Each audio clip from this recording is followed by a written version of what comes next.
നമ്മളെ എന്താ ഒരു ചോളം ഒന്ന് കമ്പോ സിക്കോണോ എന്താ പേരൊന്നും അറിയില്ല. അതാ ഈ സാധനം നമുക്ക് വിളവെടുക്കാം. 3 ഉണ്ടായിട്ടുണ്ട്. 3 പറിക്കാം. അന്ന് ഞാൻ പറിച്ചിരുന്നു.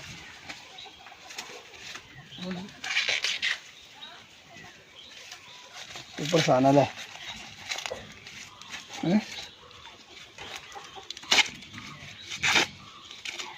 നമുക്ക് ഈ മീനിൻ്റെ അമോണിയിൽ നിന്നുണ്ടാകണം കേട്ടോ.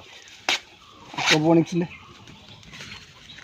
അതുകൊണ്ട് അത് വെറും മെറ്റില്ല ഉണ്ടോ. ഇതിന് കായ്ക്കലുണ്ടാവും തോന്നില്ല. കുറച്ച് കായൊക്കെ പറിച്ചത് വെറും മെറ്റിൻ്റെ ഉണ്ടോ. ഈ പൊന്തി പറിച്ച് എടുത്താൽ അതേമാതിരി തന്നെ നടും ചെയ്യുക. അങ്ങനെയുള്ള ഒരു സിസ്റ്റത്തിൽ അതുണ്ടാവും.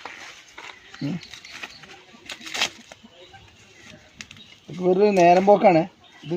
വീഡിയോ നിന്ന് വാങ്ങിക്കഴിഞ്ഞാൽ 10 രൂപ കിട്ടും. അതല്ലേ നമ്മൾ ഉണ്ടാക്കുമ്പോൾ അതിൻ്റേതായൊരു ഭംഗി വേണ്ടേ. അപ്പോൾ ഇന്നത്തെ കാര്യങ്ങൾ ഇത്രയേ ഉള്ളൂ. ഓരോന്നിങ്ങനെ വിളവെടുത്തത്. ആ പയർ അന്ന് പറിച്ചിൻ്റെ ബാക്കി കുറേ ഇങ്ങനെ ഉണ്ടായിക്കൊണ്ടിരിക്കുന്നുണ്ട്. ഇളം പയറാണിത്. ആണോ? ഈ പയറൊക്കെ കണ്ടില്ലേ? അപ്പോൾ കയ്യിനാട് നീളുണ്ടാവും. ഒരു 4 എണ്ണം ഉണ്ടെങ്കിൽ ഒരു തോരൻ വെക്കാം. അത് അവിടെയൊക്കെ ഇഷ്ടംപോലെ ഉണ്ടാകുന്നു. ഇനി ഇതിൻ്റെയൊക്കെ കാലാവധി കഴിഞ്ഞിട്ടുണ്ട്. ഇതൊക്കെ പറിച്ചിട്ട് പയറും അതൊക്കെ പറിച്ചിട്ട് ഇനി അടുത്ത ആഴ്ച പയറിൻ്റെ വിത്ത് വേറെ നടണം. ഇത് ഇന്ന് തന്നെ പറിച്ച് ഇന്ന് തന്നെ പുഴുങ്ങി തിന്നുമ്പോഴേ നല്ല ടേസ്റ്റായിരിക്കും.